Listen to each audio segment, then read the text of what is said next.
ఏమిటి వీళ్ళందరూ ఇలా వచ్చి ఏమో మాటలు చెప్తున్నారు, ఎవరు యేసుక్రీస్తు ప్రభు వారు ఏమిటి మాటలను మీరు అనుకుంటున్నారేమో. మీ అందరూ గమనించాల్సినటువంటి విషయం ఏమిటంటే, ఈ ప్రపంచంలో వింతలు అనేవి 7 ఉన్నాయి.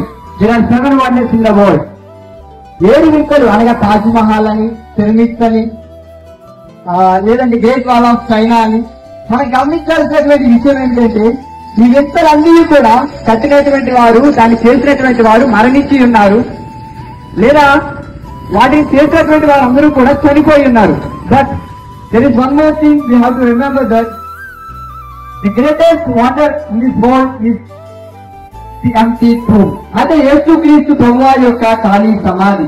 ఈ ప్రపంచంలో ఉన్నటువంటి వింతలన్నిటికంటే గొప్ప వింత ఏమిటని మనం ఆలోచించినట్లయితే అదే యేసుక్రీస్తు ప్రభువారి యొక్క ఖాళీ సమాధి మాత్రమే. కేవలము మరణాన్ని జయించిన వాడు మాత్రమే మీకు రక్షణ ఇవ్వగలరు. మరణాన్ని జయించిన వాడు మాత్రమే మీకు స్వస్థతను ఇవ్వగలరు. మరణాన్ని జయించిన వాడు మాత్రమే మీకు నిత్య జీవము అనే దాన్ని ఇవ్వగలరు.